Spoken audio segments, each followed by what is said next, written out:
সে অনেক দিন আগের ঘটনা বন্ধুরা। সুন্দরবন জঙ্গলে বাস করত এক বাঘ। তার নাম ছিল বাঘ মামা। বাঘ মামা ছিল খুব শক্তিশালী, কিন্তু তার এক বিশেষ গুণ ছিল।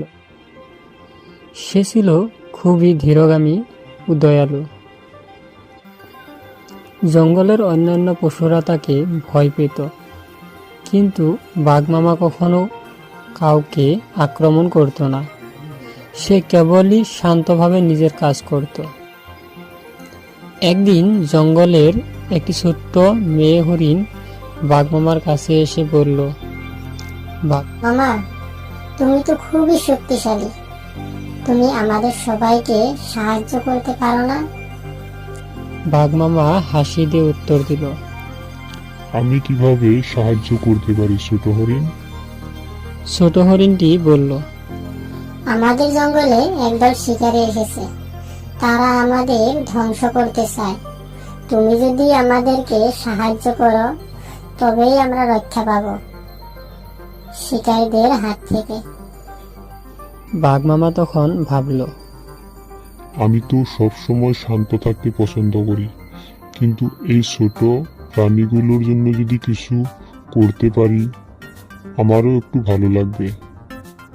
এরপর বাঘ মামা শিকারীদের কাছে গিয়ে তাদের ভয় দেখানোর সিদ্ধান্ত নিল।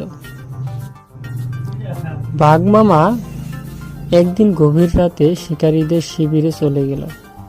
সে তার গর্জন দিয়ে জঙ্গলের প্রতিটি কোণে জানিয়ে দিল, এই জঙ্গলে আমি আছি, কেউ এখানে আসতে চাইলে তার ভালো হবে না। শিকারীরা ভয়ে পালিয়ে গেল।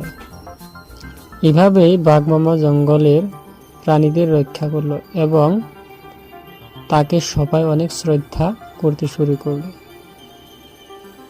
বাঘ মামা বুঝতে পারল, কখনো কখনো শক্তি ও সাহসের প্রয়োগ খুবই গুরুত্বপূর্ণ, তবে সেটা সঠিক সময়ে এবং সঠিকভাবে করতে হয়।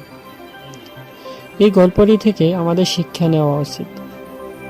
কখনো কখনো আমাদের শক্তি এবং সাহস অন্যদের ভালোবাসা এবং সুরক্ষার জন্য ব্যবহার করা উচিত।